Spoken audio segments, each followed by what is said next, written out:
So you're used to my book reviews that nobody asked for, but instead of book reviews that nobody asked for, we're going to take a deviation from that, and instead we're going to look at a book that my wife had asked me to read because she wanted my reaction to, which is A Court of Thorns and Roses by Sarah Maas. My wife is a huge fan of this series, and she finally talked me into reading it. So overall, I will say she's a great author. I love the way she words several parts of the book. Very good at saying something without saying something. What caught me originally and made me realize that she was good at that was when it talks about at the beginning of the book that they don't even remember the names of their gods because it's been 500 years since they were under the Fae. And so she says things like, the long forgotten gods, right? She doesn't come out and say that it's like an atheistic culture, but you get this idea based on the wording that she chooses to use. The way she describes how Feyre can't process all the vivid colors and things once that you're in the spring court, and she views these paintings. She's trying to capture the colors in the garden and things like that. I really like how that description was as well. So I love Sarah Maas's writing style. It's very good. Now let's talk about some of the characters, because that was a bit of an emotional roller coaster for some of those characters on how I felt about them. Let's start with the main character, obviously, Feyre. I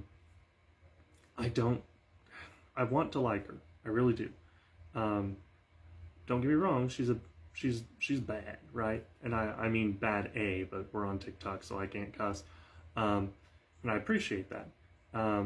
But she is a dum-dum. I don't know how else to put it. I mean, and I don't mean because she's illiterate, right? There are plenty of people that have plenty of savviness about them that can't read. So I'm not referring to the fact that she's illiterate. But she's a dum-dum. She constantly gets told to do something or not to do something, and then goes ahead and does it anyway.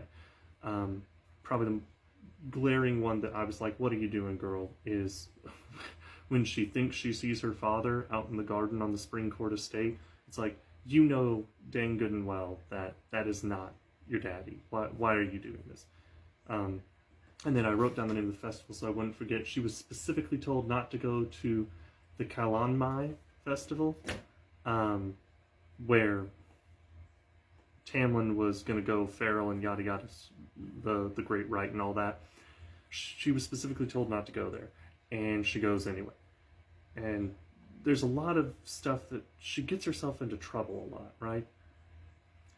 And so I'm conflicted on how I feel about Feyre, because on the one hand, she's proven she can be capable, but she's not always competent, I guess is the word I'm looking for. So I have mixed feelings about Feyre. Tamlin, I think, is a pushover. Now, granted, we'll see what happens in future novels. But in this one, and it may just be because of the content, the plot of this particular novel, that he is the way that he is, but I don't respect him. I like the guy, but I don't really have respect for him. And he's, you know, the head dude in charge of the spring court.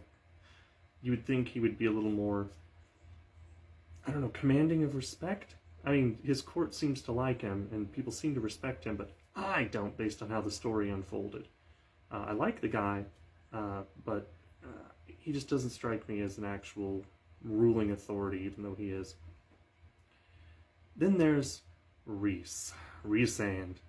I literally was cursing when we first, knew his name. We're introduced to him at the Great Rite party because he rescues Feyre.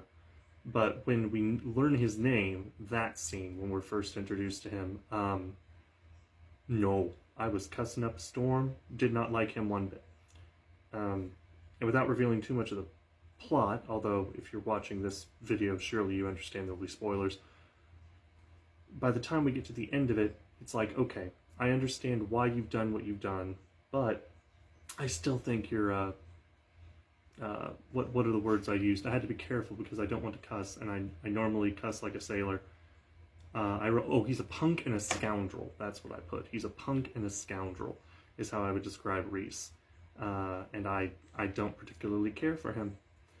Lucien, on the other hand, is my boy. love him to death.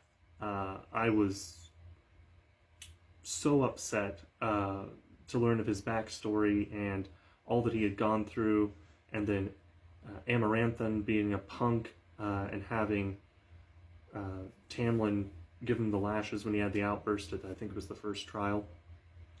And I mean, I already didn't like Amarantha at that point, but especially after she had Tamlin do that to Lucian, I was like, nope, I'm completely done with you. But Lucian is my boy.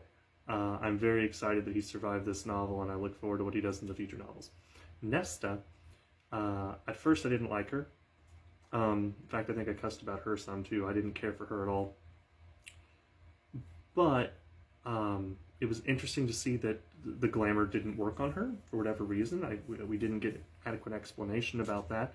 And she kind of turned a leaf, so much so that Feyre had mentioned to Alice that if stuff goes sideways, that she should seek out Nesta for protection if stuff went sideways. So good on Nesta, I guess. That's a good example of good character development. Although it's going to take a lot of character development on Sarah Maas's part for me to actually like Rhysand, so we'll see. I doubt she'll make me like him. So those are some of the main characters, in my opinions of them. As far as the plot is concerned, pretty solid. There's no like glaring plot holes or anything. The world building was good. I love how the world building is incrementally revealed because of the curse. That's a little assisted, right? It's not the world building you're used to, and it's I don't want to say a cop-out to have a curse that causes it so certain things are only revealed at certain times. You can do that style of world building without having that mechanic. So, but I understand based on what this plot was that works just out fine. The world building was great. Exposition was great. The dialogue was pretty good. Overall, I would give A Court of Thorns and Roses a 7.5 out of 10, I would say. A little violent for my taste. That's just a personal thing.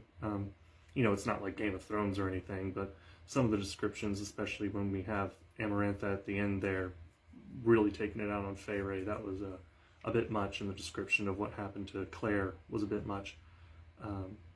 Otherwise, it might be higher than a 7.5. A little too violent for my taste, which I'm sure the other novels will be as well, but I'll be reviewing them as well. So that is my review of A Court of Thorns and Roses at the request of my wife. We'll get back to book reviews that nobody asked for next time I upload a video. Hope you all have a good day.